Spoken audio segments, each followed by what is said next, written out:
Picture this, an entire continent, Europe, where millions of people just vanish in agony. Bustling city streets turn into ghost towns that smell like death. People in total panic are burning their clothes, praying to gods they barely remember, and the air itself feels poisoned. Hey everyone, welcome back to the channel where we dive into the wildest, most epic stories from history that totally changed the world. Today we're plunging into the darkest chapter of the Middle Ages, the Black Death. This was when a tiny, invisible enemy called the plague unleashed absolute chaos across Europe, wiping out millions, shattering entire societies, and forcing people to fight just to stay alive. But here's the crazy part. From this total apocalypse, something absolutely incredible was born. An era where regular folks became total heroes, and a massive comeback that lit the fuse for the Renaissance. You're going to hear all the shocking details, how this plague actually made it to Europe, why it killed up to 60% of everyone, and how the survivors pieced the world back together, from medical breakthroughs to total revolutions in art and society. Ready for this wild ride to the edge of disaster? Hit that subscribe button, smash the like, and let's figure out why the Black Death wasn't the end. It was the beginning of something epic. Let's go. The Black Death, a story of total collapse, epic comebacks, and total reinvention. The storm brewing, a world teetering on the edge. Europe's big crossroads, the party before the crash. Let's start by soaking in the vibe of Europe around the year 1300. This wasn't some boring, stuck-in-the-mud dark ages like the movies make it seem. Nope.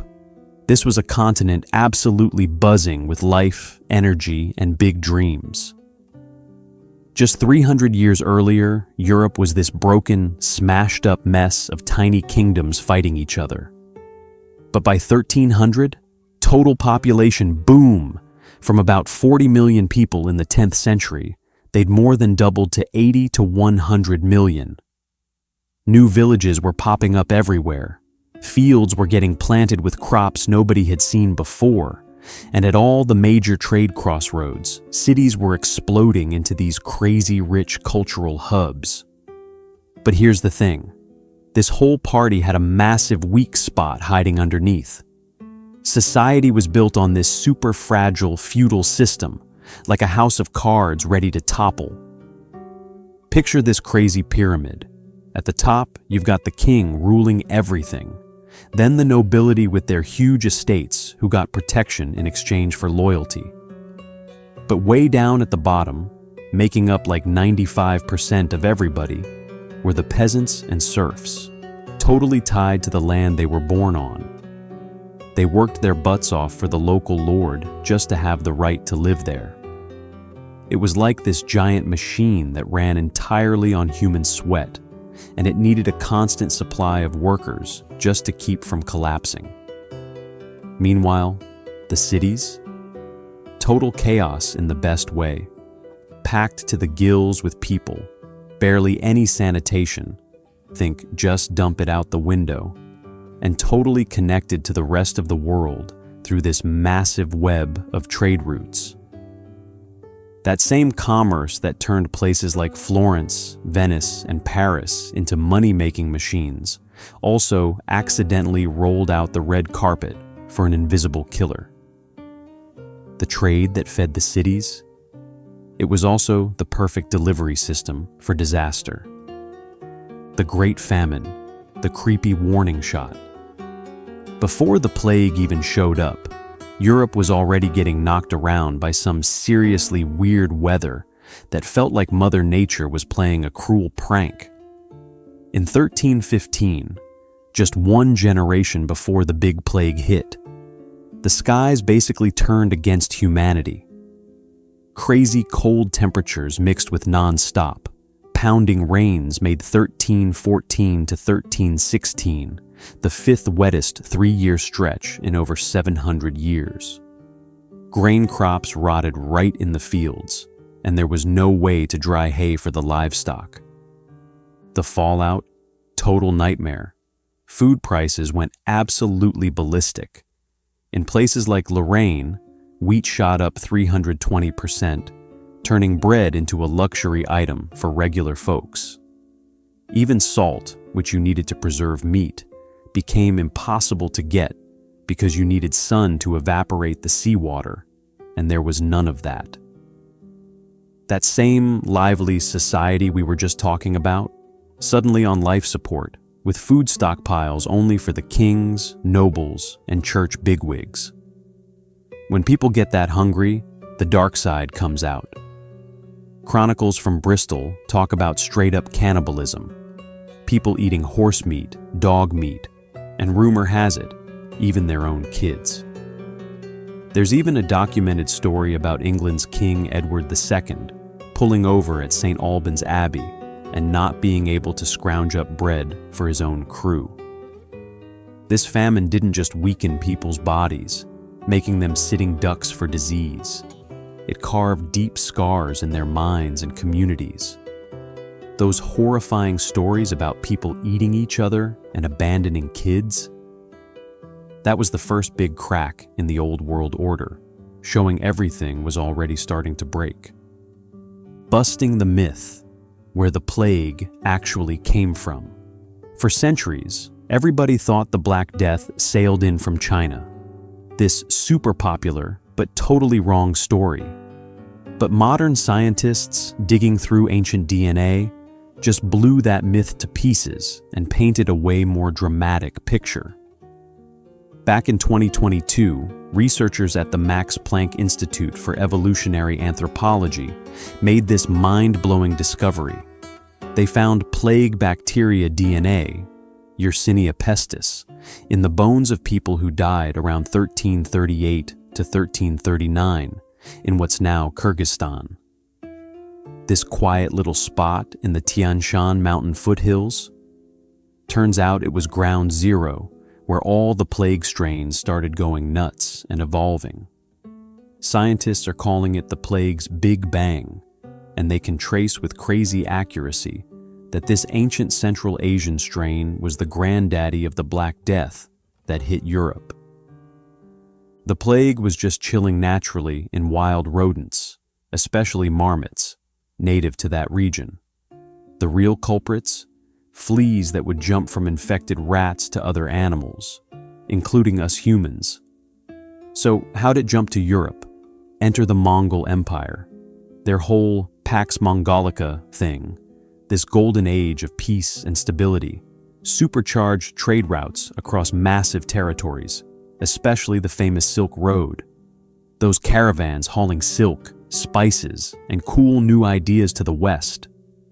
They were also unknowingly playing Plague Uber, spreading it across all of Eurasia without anybody having a clue. The gruesome siege and its crazy twist.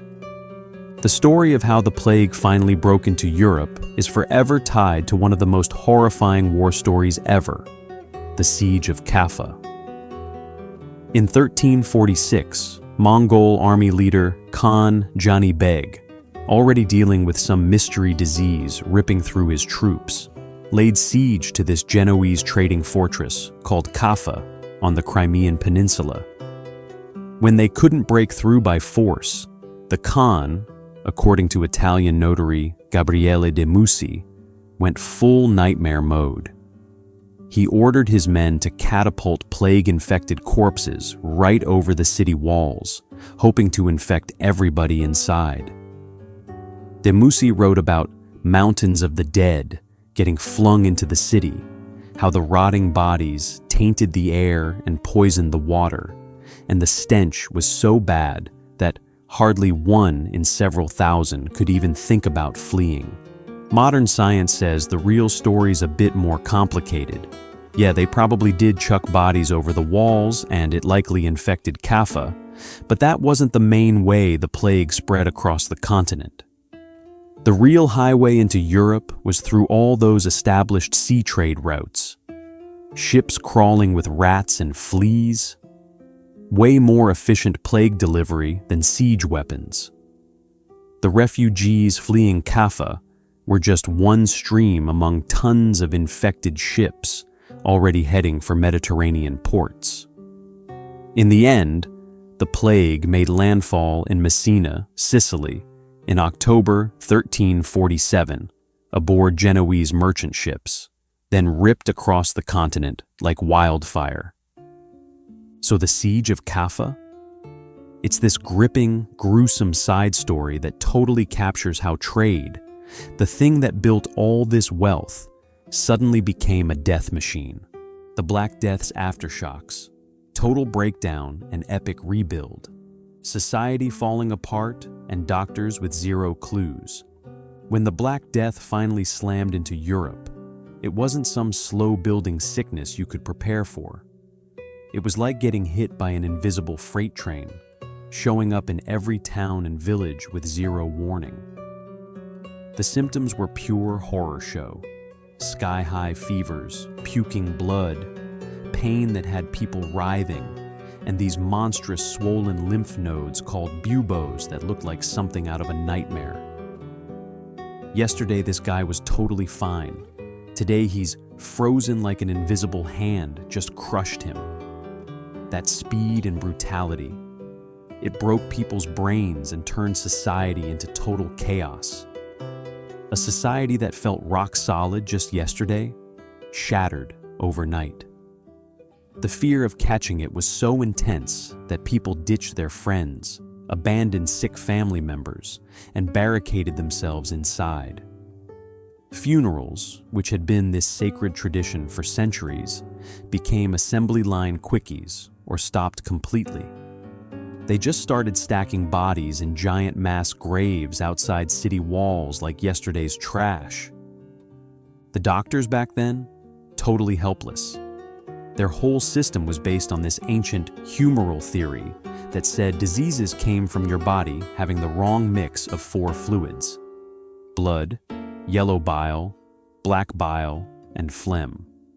So treatment was all about balancing you, usually by slicing you open for bloodletting or burning your skin with hot irons, which just made everything way worse.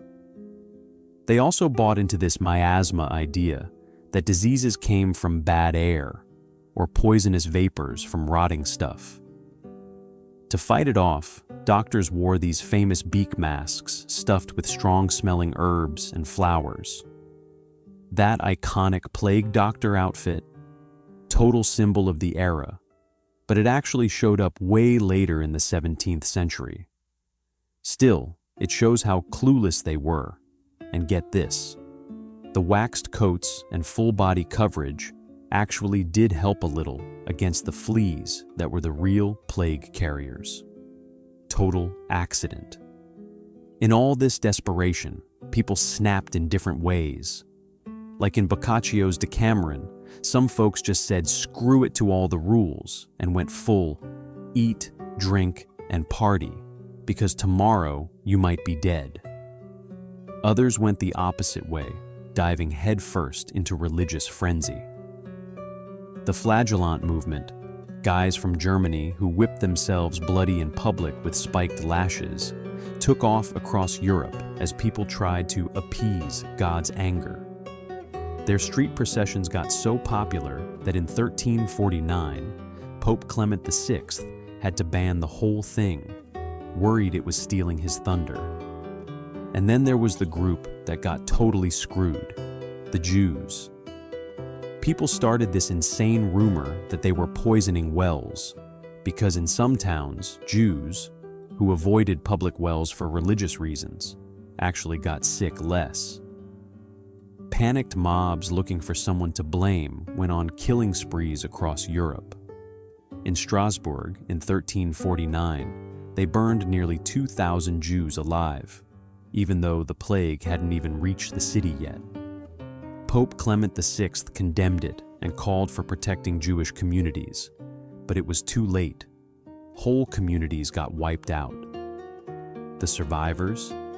They fled east to Poland, where King Casimir III actually welcomed them with open arms. The massive reset, feudalism's demise, and a whole new world. When the plague finally burned itself out, Europe looked like a war zone you'd barely recognize. Losing up to half the population created this massive labor shortage that totally flipped the power dynamic between landowners and peasants. That whole feudal system where serfs were basically glued to their patch of land, total house of cards, gone. Suddenly the surviving peasants were worth their weight in gold. They could demand actual wages and decent working conditions. Landlords had to compete for workers, paying cash instead of just work my fields or starve. Governments tried to slam the brakes. England's parliament, full of nobles, passed the 1351 Statute of Labourers to freeze wages at pre-plague levels, but good luck enforcing that. The peasants had the upper hand now, which sparked revolts like England's 1381 Peasants' Revolt. In the end, feudalism in Western Europe just crumbled, clearing the way for totally new social and economic setups.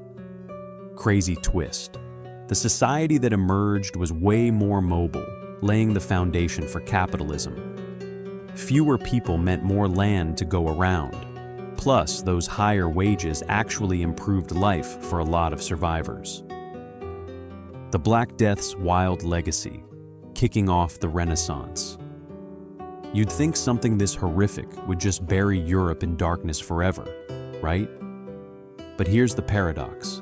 It actually paved the way for the Renaissance and the modern world we know. All that social chaos and the collapse of old institutions like the church and feudal system. It cleared space for totally fresh ideas to take root. When people lost faith in medieval medicine, it opened the door for new approaches to treatment and public health. Italian cities, which got hit the hardest, actually came up with some of the world's first public health systems, medical inspections, isolating sick people in hospitals, and putting ships under quarantine. That's literally where the word quarantine comes from. The Italian quarantino meaning 40, because Venice started holding ships offshore for 40 days. In art and literature, everything flipped. Books like Boccaccio's Decameron were packed with death and horror, but they also celebrated human grit and cleverness. Artists like Hans Holbein painted these famous Dance of Death pieces showing death dragging everyone, from kings to beggars, into the same grim dance, hammering home that death doesn't care about your status. These works were dark as hell, but they shifted focus from just God and heaven to actual human experience, which was pure Renaissance humanism. So the Black Death didn't just kill the old world, it birthed a new one. It taught people their lives and systems were fragile as glass, forcing them to find fresh paths in science, society, and creativity. That rebirth, it changed the entire course of history. This story hits hard because it reminds us, even in the pitch-black moments, human resilience wins out. Every collapse is just a setup for the comeback. If this story lit a fire in you like it did for me, smash that like button, subscribe so you don't miss our next epic history dive, and drop in the comments. Do you think the plague actually made history better in the long run? Catch you in the next one. And remember, even from total darkness, new light always breaks through. See ya.